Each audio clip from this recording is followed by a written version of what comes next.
Hello, Michael. How are you doing today? Hey Barry, I'm well. How are you? I am well, and I'm happy to be here in this Zoom space discussing an interesting book relating to media studies.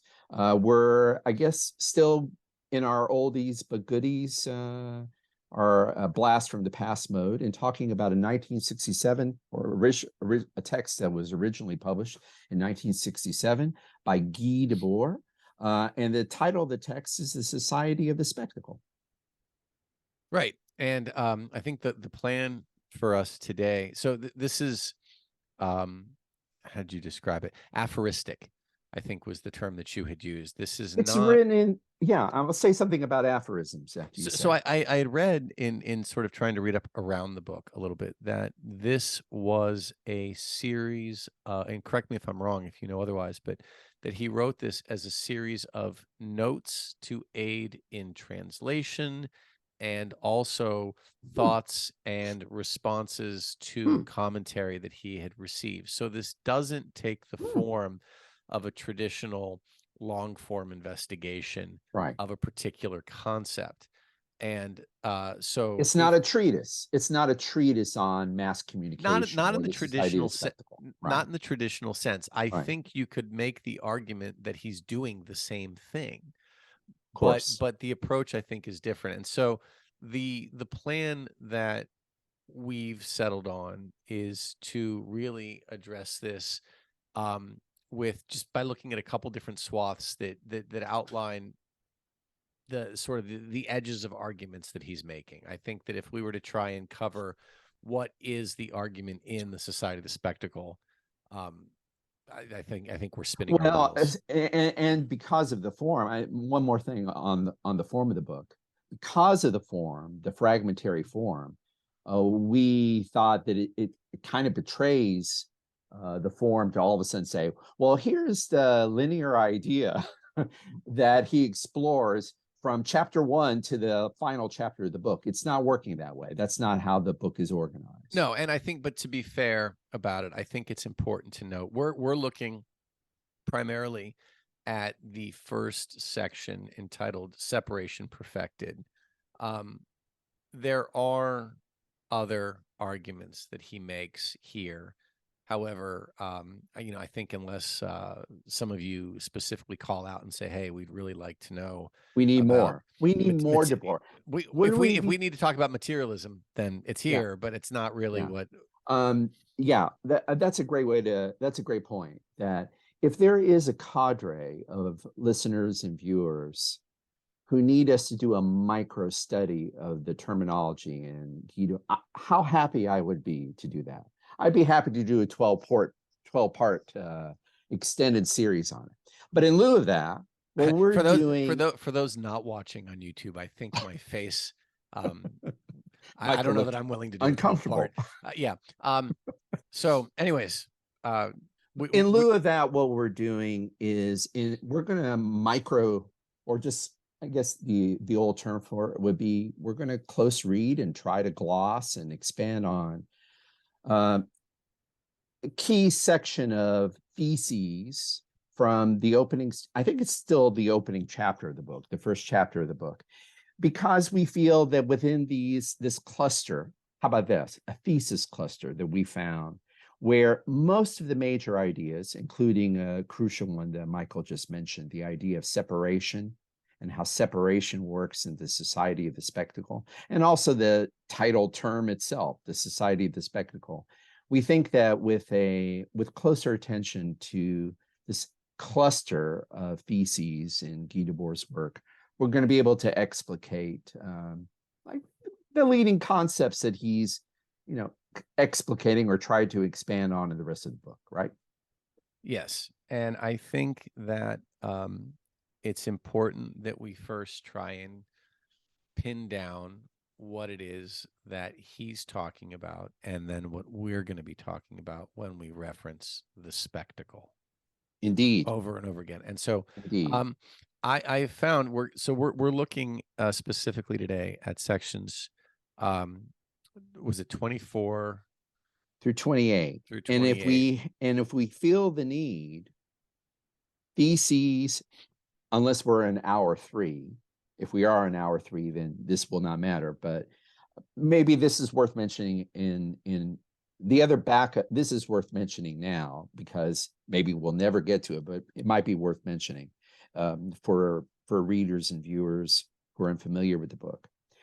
The backbench here are theses 31 through 34, simply because in talking about them, we would, these are theses where the Marxist roots of what Debord's project become kind of apparent. And so if we talked about that, we would be able to, I think we would illuminate the backstory behind this argument. But 24 through 28, you're getting kind of pure Debord. Right. And so I found, I think, the section that is probably as good a place as any Let's do to it. jump in. And so I just want to read this briefly to orient the discussion we're going to have. So Debord says, about halfway through 24, the spectacle is not the inevitable consequence of some supposedly natural technological development. Right. On the contrary, Right. the society of the spectacle is a form that chooses its own technological content. If the spectacle, considered in the limited sense of the, quote, mass media that are its most glaring superficial manifestation, seems to be invading society in the form of a mere technical apparatus, it should be understood that this apparatus is in no way neutral and that it has been developed in accordance with the spectacle's internal dynamics. So there's a lot of argument in there, but yeah, that is the passage I wanted to highlight and explicate. So let's start. Good. So my reason for saying that is because that is a place where he says that in a limited sense, when we're talking about the spectacle, what we're talking about is mass media. And so there's your legitimization for, why we're talking about it, and why we think it's still worth talking about, even yes, though it was written in 1967. Absolutely. So I'll throw that up, and you, Barry, do you want to respond to it, or? Well, how about I'm going to screen share and just to have those terms. Ooh, but to screen share, I have to do this first, don't I? Oh, those of you on YouTube are having a blast right now. But anyway, here we are. Now let me go all the way back. Again, the excitement mounts on YouTube. Let me go all the way back to 24. And because that is the passage that I wanted to talk about. That Michael, you just read it. And I wanted to let me start. I mean, I want to hear your comments on this, but here's my opening foray, because this is why I was interested in the passage. So far, and I think this is kind of emblematic. I don't know if there is one. This is kind of emblematic of the text and how Debord approaches his subject matter. I don't think there is any place where he just comes out and says, where he comes out and writes and say, hey, here's a definition of the society of the spectacle. No. So what you have to do, this particular thesis may be helpful. Maybe we can use this as an occasion to talk about the ways in which you have to read this book to really understand it. So this kind of thing, this passage, the passage that Michael read, is one of the most direct, I guess, one of the passages where Debord comes closest to sort of defining the society of the spectacle. But he doesn't quite do it yet, because he never quite does it. That's the sort of, he has a kind of circular, elliptical, fragmentary method. But go ahead. I was going to say one more thing to say. Yeah, go ahead. No, I'm sorry, I didn't mean to jump on. Well, let me just finish this, because I want once I say this, I want to sort of open it up for comment. I don't have an explication. I was just noting that I don't have an interpretation. I was just wanting to draw attention to the peculiarity of his text, or the unique aspect of his text, that he doesn't come out and say, he doesn't come out and define his terms. You have to read through and experience and ruminate on the on the theses, on the different sections, in order to make your own meaning, to create your own meaning. That said, this passage is pretty clear that what he talks about defining the component parts, this is what I want to say. Mm-hmm. This passage, indirect as it is fairly clear at putting on the table the component parts of the society of the spectacle. And I identify three in the passage you read. So first thing that you have in the society of the spectacle is you have a collective organization. You have a society, okay? Right. What's the other thing that's going on in this society? You have a mass communication system. Correct. That seems to be mediating existence. You have a technological mediation of existence in this society. That seems to be element two. But in the passage you read, here's the other thing that he's very, very much at pains to say. This is a place where, although I think really interesting stuff could be done, and I haven't seen it, but really interesting critical work could be done on Debord, in a comparative study on Debord and McLuhan. But in this particular point, he is, if not anti-McLuhan, his argument is at least not quite in McLuhan's argument, because would McLuhan think that he was living in a society of spectacle? Clearly he did. Clearly he did, because one of the things he talks about is the power of advertising and the power of television. And so he did feel there was a technological reorganization of society that was happening through the means of communication, through media. That said, what this passage is at pains to say is that economic conditions, the mode of production, this is his Marxism, Debord's Marxism. This passage that you just read is at pains to point out that technology is not it's not the driver. It's being used to create a certain kind of alienation.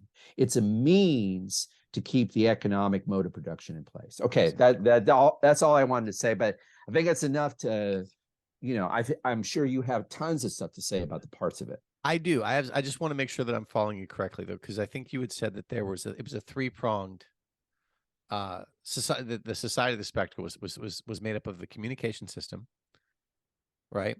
The society, and then the economic aspect of that. Is that okay? So the Marx, I mean, and by economic society, I mean, I'm thinking that Debord is thinking in Marxist terms. So by economy, we mean how things are made, the mode of production and circulation. Okay. So I think I'm largely in agreement with most of what you're saying. However, I see it a little bit differently.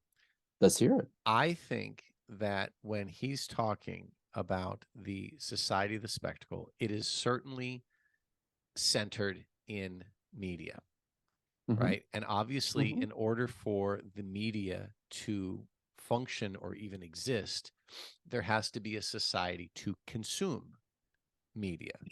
So he's all about that production consumption. Right. So we're in alignment in terms of the communication system and the society. I also agree with you very clearly and wholeheartedly about the economic aspect of this as an offshoot of the consumption and production of media and what exactly media is that media is doing. And I agree. Obviously, he's very aligned with Marxist thought. The thing that you said that I think complicates this a little bit is I don't see him at all as anti-McLuhan at all.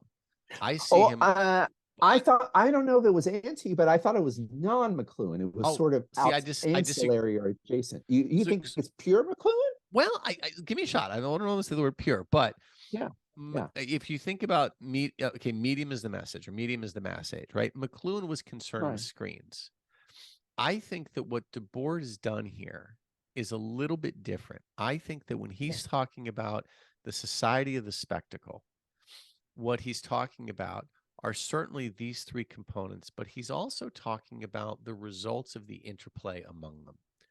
Okay, so the spectacle is the reaction of society and its failed, or shall we say, directed attempts to utilize the communication system in ways that aren't free, right? The economics in ways that are not open across the board, right? That part of what makes the society the spectacle, part of what makes the spectacle aspect of this a thing is the interaction among these three constituent parts. And so I think that when you look at McLuhan, you look at that and you say medium is the message, medium is message, and we see this as screen, and how does the screen become the thing? And I think that what Debord is saying is, yeah, the screen, the television is a thing, the radio would be a thing, the economics would be a thing, and that each of these things creates an aspect of the spectacle. So I think that if I'm going to continually borrow McLuhan's medium's message, the difference here is that there are multiple mediums in play, both as that you can focus on individually, or alternately that you can focus on in various configurations, and each of those produces its own meaning. Mm. Are you saying that Debord is saying that, or McLuhan is saying No, I'm that? saying Debord is saying that. And I'm saying that I Debord is don't saying see that as violating what McLuhan is saying. I just think he's Okay. extrapolating it from the screen to society at large. Well, I don't think I disagree with that. It's just that, but I'll add something. When you were talking about, well, and you said something which I certainly take as a friendly amendment, and it's a very important insight you brought to bear, I would think. I identify three components, three things that are going on here, but you are right to say, well, but yeah, but it is a society finally. And what's important is not the component parts per se, but that the systematic interrelation of these components in a larger system, and how that, in a sense, creates a society. Absolutely. And that's absolutely right. But something I was going to say, you're talking about the convergence between Debord and McLuhan, but that description, and especially that description doesn't allow you resist a technological deterministic view, a view that technology is determining everything in the society. And it also says, it complicates a Marxist view to say it's just economics, and capitalism, very simply, without mediation, is creating the society of spectacle. In refusing both those views, which I think Debord does, I think you're in Raymond Williams territory. Isn't this how Raymond Williams wanted us to think about the function of television? Tell me more. How do you Well, mean then he was talking about television as not being either good nor bad, or not intrinsically about liberation, or not having any specific social meaning, but, well, certainly he was against the view. I'm trying to remember his specific critique, because Williams does have a specific engagement, a negative engagement, a critical engagement with McLuhan. And I thought it was basically he was sniffing at, I don't know if that's a good verb, but he was criticizing McLuhan's, what he perceived to be McLuhan's tendency to say that technology is the game changer and it's basically causing the changes. I think, and instead, Williams says, and I think Debord, in talking about the different components, wants to make this point, that, well, no, it's the interaction between technology and economy. And in fact, I think if you read that sentence that you read earlier, Debord is at pains to say that the technology is not inventing the agenda. In fact, let's talk about this, because he's saying very, very explicitly, and maybe this is worth questioning. He says very explicitly in the passage you read that it is a mistake to say that technology is creating the society. This technology is a mere means, in Debord's view, to facilitate the separation. We'll talk about that term in a second, or maybe a minute or two.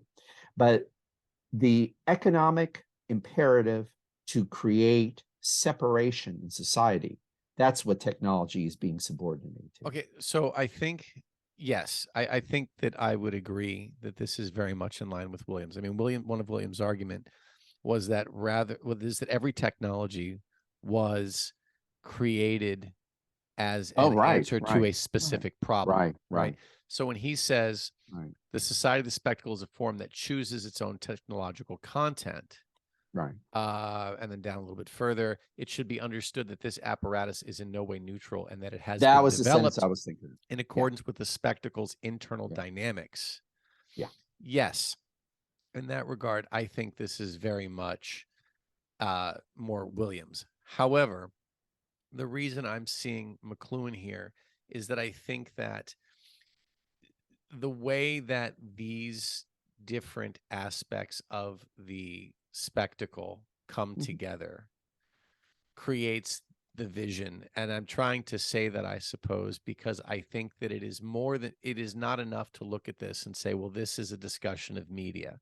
I think it's better perhaps to say that this is a discussion about the effects of media, Good. I agree. um, Yeah, I agree. which has obviously social and economic implications. Okay, I got it. I got it. I got your So point. sorry, I took the You're long wanting way to around. keep. No, no, no, no, no. That's a good and clarifying point. Do we have another gloss on this, or can I scroll down on this passage? I'm not in a rush, but No, I I think you have. can go. I've got a few questions. I think that yeah, no, go ahead. I think if necessary, we can always jump back. I think we're fine. Well, are you sure? Yeah, Okay. absolutely. All right. Well, I was just going to jump ahead a little bit further down into Theses 25. And since we,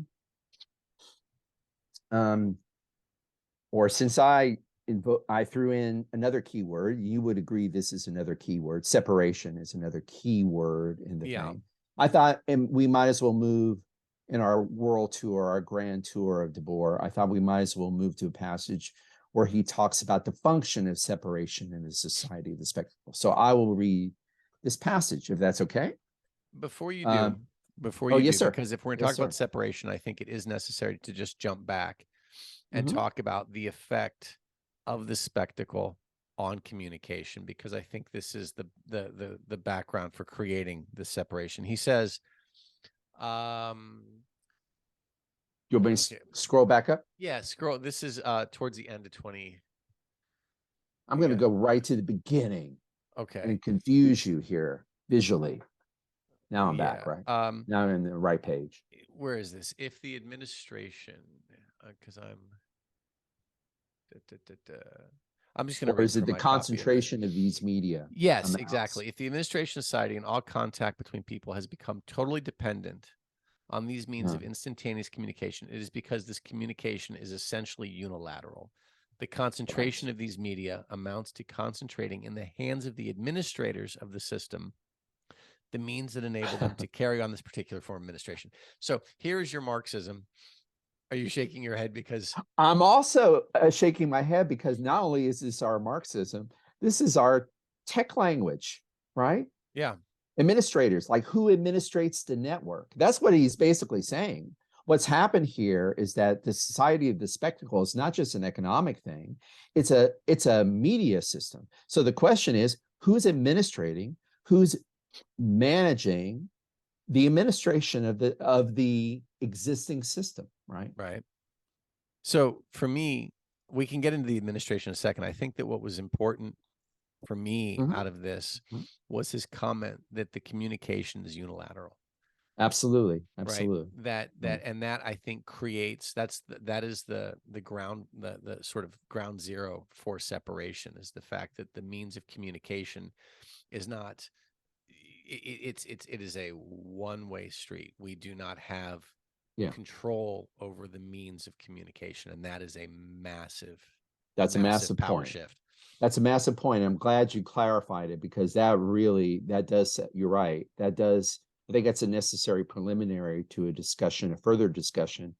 And in fact, that's how he organizes, right? Right. He feels it's necessary after introducing the idea of the social separation, which he talks about at the end of Theses 24. We have an entire theses that's directed to focuses on a discussion of separation.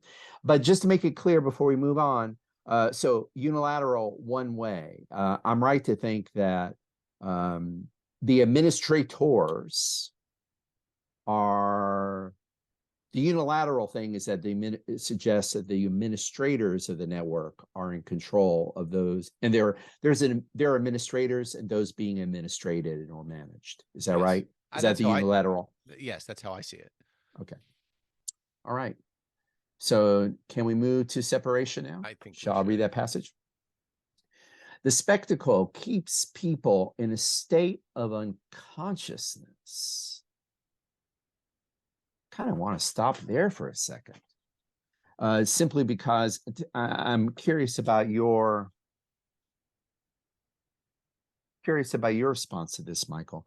That kind of language, the spectacle, keeps people in a state of unconsciousness. Even before I go into the rest of the passage, I mean, there are a lot of statements like this, right, in the book, where the spectacle, once it gets set up, and I think this is a key point in Debord. Once the spectacle gets established, it's this totality, right? It's something like the matrix. He doesn't use that word. No, I but don't know if he often uses the word the network, but really the spectacle is this totality. He does use the Marxist word of totality.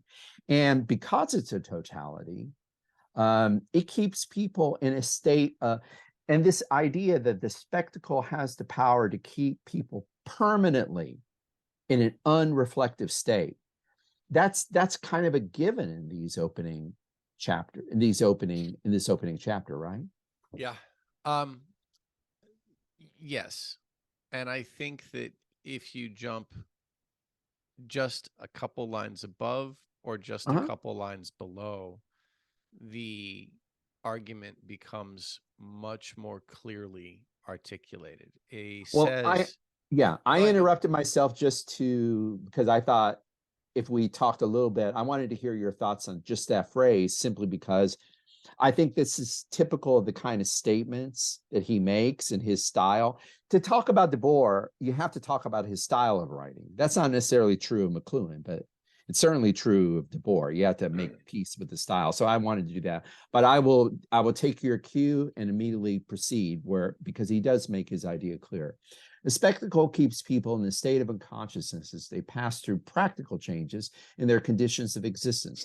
Like a factitious God, it engenders itself and makes its own rules. It reveals itself for what it is, an autonomously developing separate power based on the increasing productivity resulting from an increasingly refined division of labor into parcelized gestures dictated by the independent movements of machines and working for an ever expanding market. That's the process of separation, right? Right. And it's funny because this is the exact section that I had highlighted in my copy as I was going through, that this is again an autonomously developing separate power based on the increasing productivity resulting from refined division of labor into partialized gestures. It's funny that you mentioned the matrix, because that was the image that immediately popped to my mind, was this idea of everybody separated out into these little pods, right? Feeding this machine, where the big difference here is that if you jump up a little bit, he says, in contrast, modern spectacle depicts what society could deliver, but in doing so, it rigidly separates what is possible from what is permitted, as if to say there is a line between what is allowed and what is still capable of being, but is not allowed. And to me, I always come back to this, like, you've got McLuhan and I've got Stiegler, and those are our sort of two touchstones. It's not bad to have touchstones. No, it's good, but I keep coming back to this idea of, dreaming as this sort of free place where things happen. And what the spectacle seems to be doing, in my understanding, is delineating the space between what can be had, what, that what will get delivered, what will happen, right? And what is possible but not permitted. Like, we can't have these things. And so, to me, again, Debord's notion of the spectacle is really consistent with the various different theoretical representations we have of modern society, that says things move at a speed, and that speed forecloses upon the possibility of dreaming or thought or sort of free roaming. Those aren't permitted in the spectacle. Again, it's that unilateral communication. So, do you see that here, or is that me just trying to find? No, I mean, or rather, I do. Yes, I do see that here. And you're reminding me of, I think one of the reasons why we dipped into this book. I don't know exactly what prompted us to dip into this particular book, but as soon as we did, I think we collectively had the feeling that there's some relevance here, and maybe we can talk about that in a minute after we do some glossing, just a little bit more glossing. Maybe we can close up by talking about this. But I think what you're talking about, what we responded to in Debord, is that his description of the spectacle seems to anticipate the ways in which modern media theorists talk about, even when they criticize it, even when they criticize their tendency to speak in these terms, they often talk about digital culture as having these impossible to avoid effects, psychological effects, and that the power of media is seen to constitute a totality that's almost inescapable, and that certainly is difficult for individuals to think themselves out of, act themselves out of. And I think what we responded to in Debord, I think I'm speaking for you here, but it sounds from what you just said that this is what you thought was interesting and which leapt out at you in reading Debord. This sense that you need his kind of he's writing obviously before the digital world, but there's a way in which his description of a society, a social order that's mediated through technology and that has totalizing effects, it maps out very easily into a discussion or a representation of our digital culture. I was going to say, if you look at it from a certain perspective, I feel like it almost makes the version of the digital world that we have inevitable. Mm-hmm. Like we all of these Yes. arguments are basically, and again, I think it also, if you think about the recent ascent of AI and what that's going to do to communication and how we create and articulate just basic communicative impulses, even that is sort of seemingly falling in line with this predetermined model of expression. I mean, I don't mean to be a doomsdayer here, but it's and I don't know that it is. I think it's far too early to tell, but I think that it lines up well with the arguments that are being made here and elsewhere. Mm-hmm.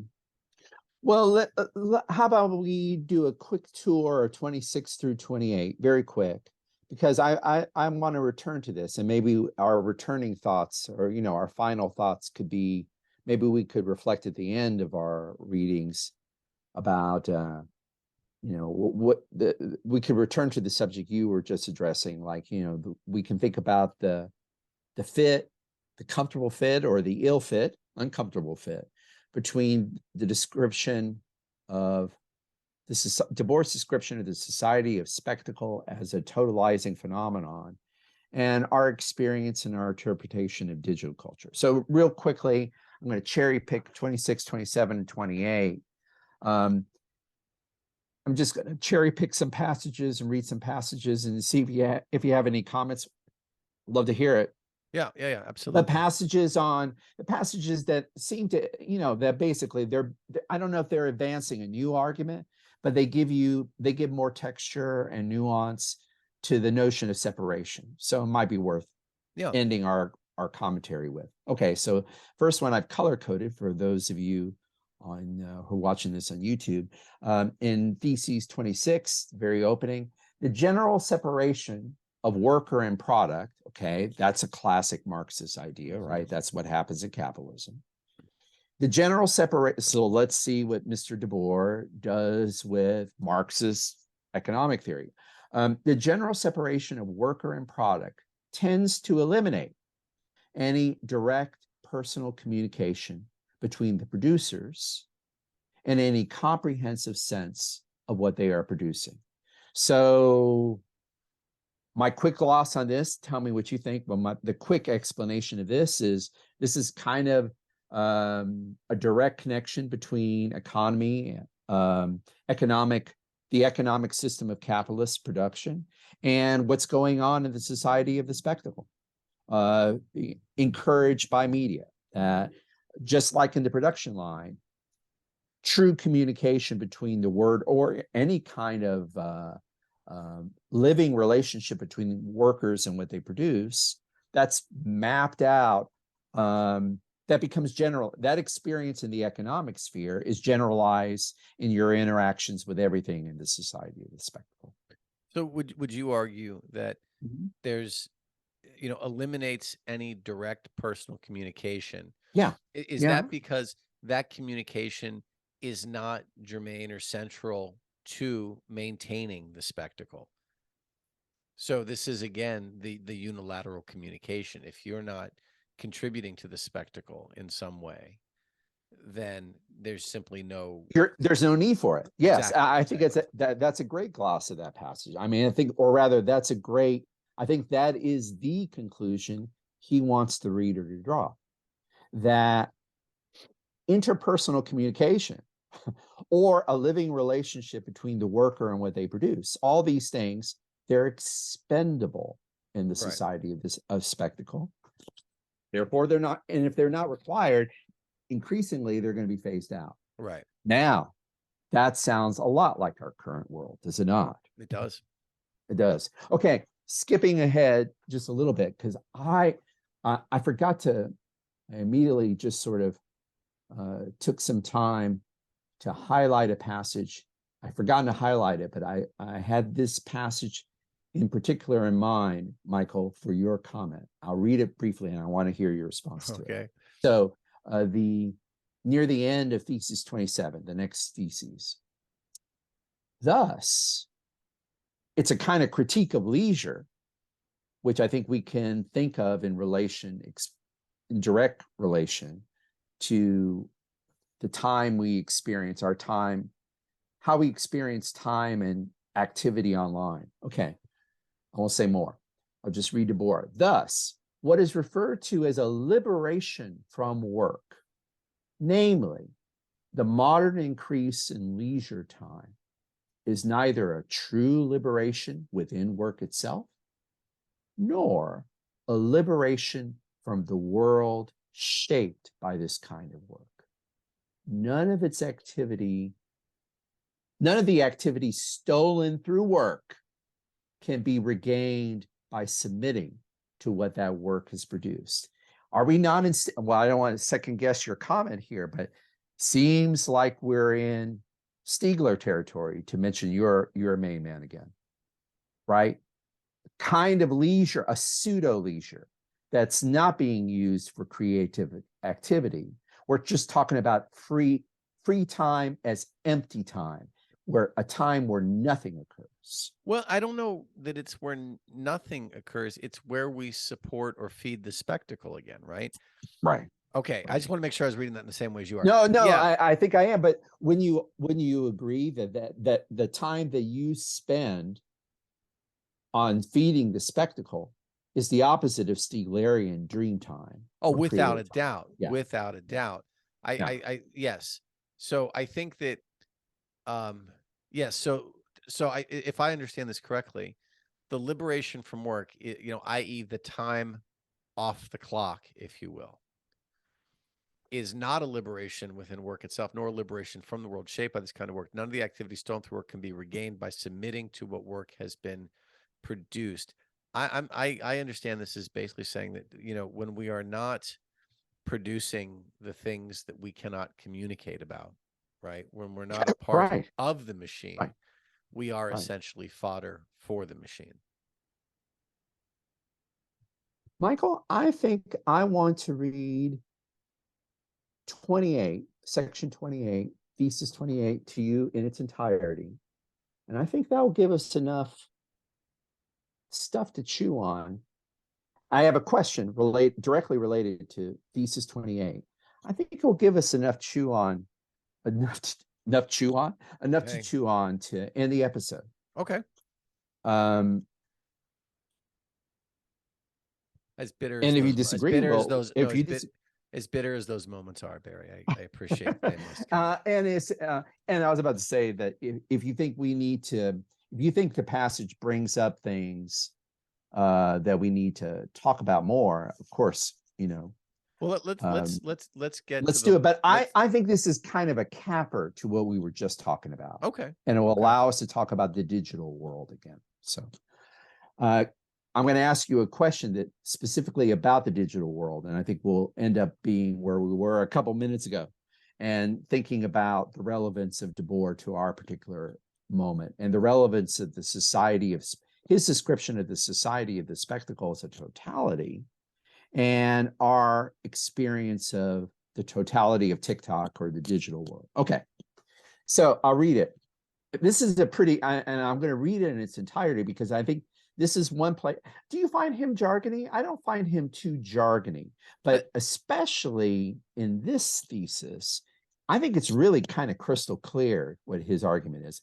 But I'm sort of curious. Do you feel that he's difficult to read in the way that Adorno and I feel the form is a little difficult for me to read. I don't feel that but no, I did the not language find is the language is not. It's just it's so divided.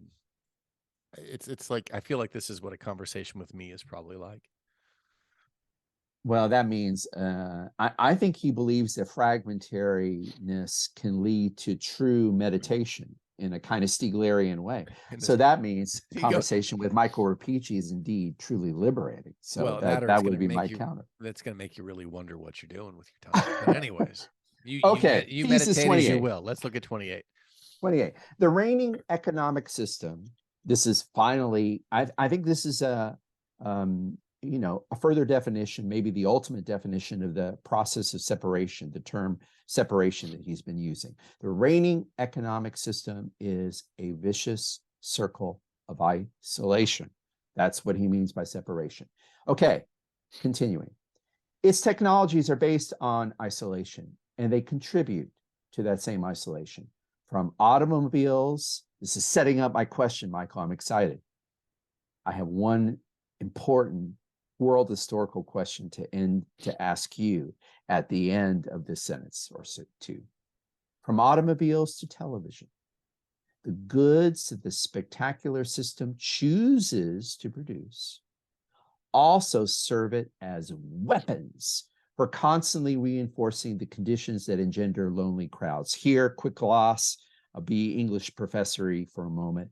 He's referring to a popular book of sociology called The Lonely Crowd by David Reisman that talked about the growing alienation of peoples. It wasn't a Marxist book, but the idea of isolation, alienation, whatever, the idea that we're more and more isolated in modern post-war culture was an idea that Reisman puts on the table. And that's why lonely crowds is in quotes.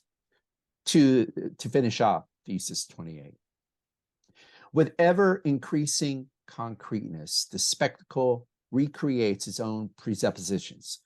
Back to the sentence immediately preceding and my question for Dr. Rapici. From automobiles to television, the goods of the spectacular system chooses to produce serve it as weapons for reinforcing the conditions that engender loneliness, lonely crowds. Dr. Rapici, should we add to this sentence? From automobiles to television to TikTok. Yes or no? I think without to to Instagram, Twitter. to Twitter. Yes, yes, yes, and yes. Because these are technologies that masquerade as communication enablers, where true discourse is, by the very form of the technology, a near impossibility. I think without question. And if you think about so what was it? The automobile, right? What does the automobile do? It isolates you, puts you amongst other people on these very busy roads with your windows up and your doors closed, you're all by yourself. The television, right?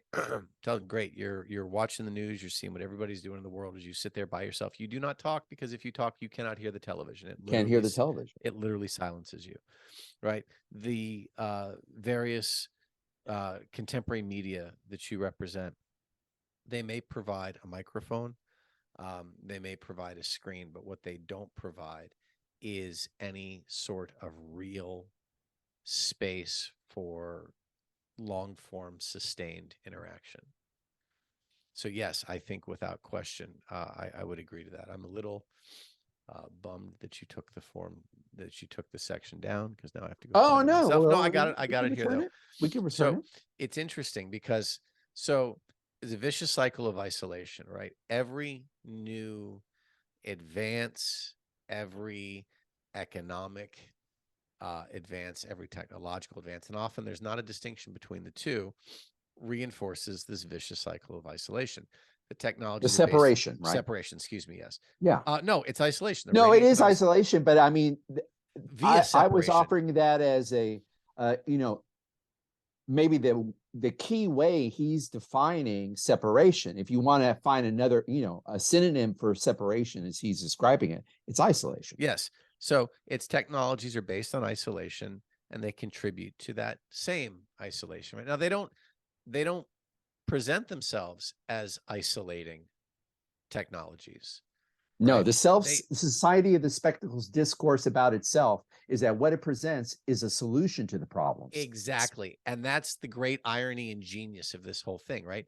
Is that all of these things that upon reflection present themselves as problems, or as exacerbators of the issue here, are in fact the very things that we turn to for solutions. Solutions. It's funny, because if you think about the social media of today, right, the real concern that we have is loneliness and isolation of the children who are using these and who don't know better.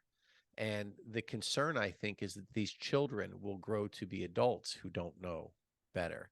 And then we have a real problem, because the system works very difficult to maintain the illusion of, hey, ready? Let's smile as we do this, right? This is the pharmacon. This is the solution and the problem simultaneously. Well, that's a great way to gloss. I am smiling because that's a great way to gloss. I mean, that's a great way to think about. That's a very helpful way to think about the circle of isolation, right? Yeah. The same way that the pharmacon is double-sided. What he's describing is a matrix or a system of duplicity between the solution and the problem. It's that interplay, that dynamism between the solution, technology is a solution, and technology is being the problem, that is precisely creating the vicious circle of isolation you talk about. So would you argue, just so that we can keep this tied to the text for a second here, sure, from automobiles, television, the goods that the spectacular system chooses to produce also serve as weapons for constantly reinforcing the conditions that engender lonely crowds. This characterization of these technologies as weapons, I think, is a very important one, because it would indicate a very deliberate and aggressive means of maintaining the status quo, right? So choosing to produce, reinforcing the conditions that engendered lonely crowds. Obviously, if we're going to create a situation that will, how do I want to say this? I just keep coming back to the term the pharmacon, right? Like this is the solution to the problem. We need what you need is more. And it works counter to what we need as humans, which is connection, at the same time that it promises some sort of elevation beyond the isolation. So, all right. So what we end up with here is, he says it himself, and he uses the term a vicious cycle of isolation, right? Where every thing that we see is supposed to elevate us and fix the problem that we have, and then we realize it doesn't. It just creates this vicious cycle. So, what's the way out? Is Well, it? Go ahead. yeah. No, I No, well, asked. I I just stop. well, I would just was going to say that, and we talked about this before we started taping or recording or whatever it is we're doing in our medium. We talked a little bit about this at the end of the Society of the Spectacle. Debord brings in the avant-garde group that he belonged to, political agitators and aesthetic agitators that he belonged to, named the Situationists. He Right. brings up his participation in this collective endeavor to subvert art and politics. But as I think I also mentioned to you, Michael, Debord is sometimes criticized, maybe often criticized, in fact, by those who aren't Situationists or Debordians, that he gets criticized for presenting the Society of the Spectacle as a totality to such an extent that the question of agency, the question of how to disrupt things, seems to be moot. Like there's no way of escaping this vicious circle of isolation, as he writes in that passage that you read. That said, I think we can extrapolate from Debord's own life. Well, I'll tell you the good part and the depressing part. Two things that we can extrapolate from Debord's own life. So, positive bit. We can extrapolate from his own participation in the Situationist movement, in the Situationist group, that he was hopeful not to escape, but he was hopeful about the possibility, not of escaping the Society of the Spectacle or standing outside it, but he believed that that it was possible for people collectively to band together and have the kinds of experiences that he calls situations. And these situations disrupt momentarily, at least, for a time, for a short time.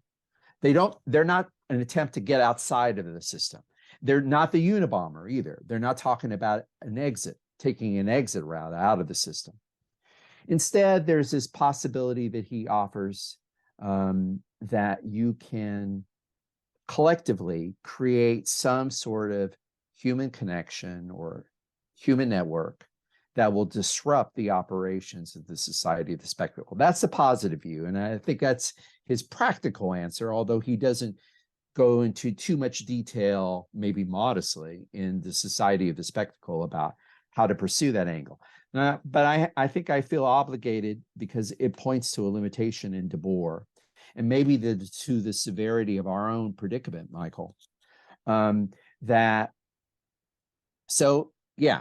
is hopeful, right? Here's a negative part of this. He's hopeful that groups like the Situationists or Situationist activity can at least momentarily disrupt the Society of the Spectacle. Bad thing is, he was hard to live with.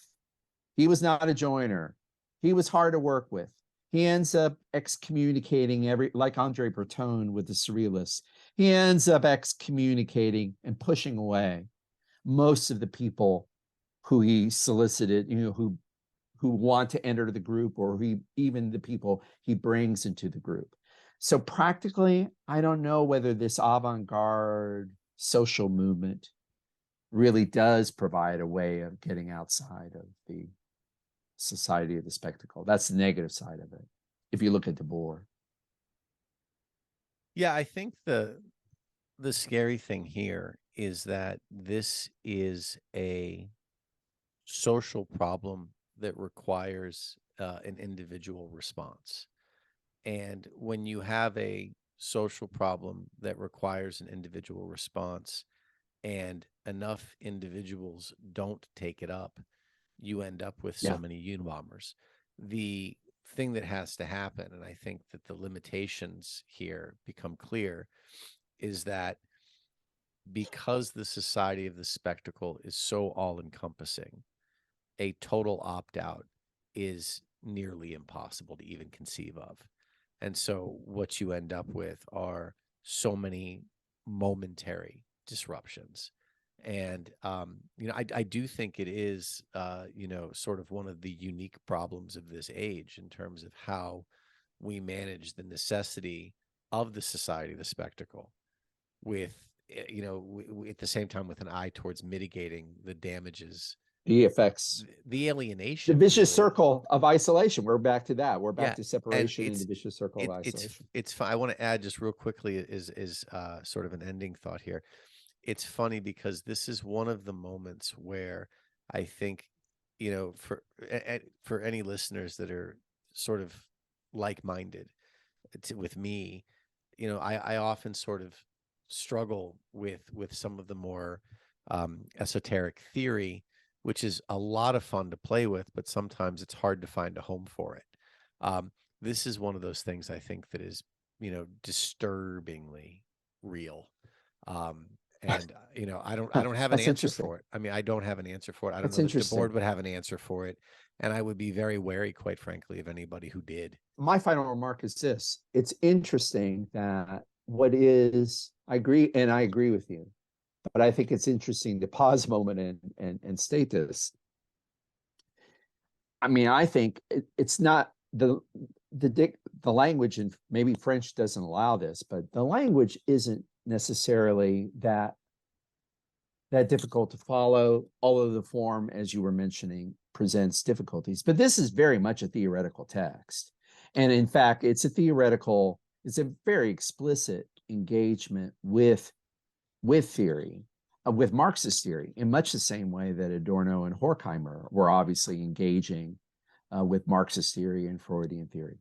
That said, I couldn't agree with you more. There's a way in which this theory, maybe we're just paying the highest compliment we could to Debord, in the sense of the theoretical reflections don't seem abstract. They seem really grounded in our lived experience of the world. And I think that's the best thing about, I think that's one of the reasons why this text 60 years later has lasted. Has lasted 60 years and people still are reading it besides us. That's good. All right. Well, Barry, as always, I've enjoyed it. It doesn't leave me in the most upbeat frame of mind, but by God, I think it's an important discussion to have. Is that what our podcast is? Is that what our podcast is about? The upbeat? Or are we going to have to change it to I think the subtitle should be "Sunshine on a Cloudy Day." Absolutely. Well, you are that for me, Michael. Oh, and with you that, for we me, can Barry. end. Barry, thank you. Have a wonderful evening. And again, thank you all for listening. If you would, please, by all means, tell your friends, like, subscribe, leave comments, talk to us about what you want to hear, and we'll pick it up from there. So, Barry, again, thank you, and we'll speak soon. Thanks again, Michael. Bye-bye.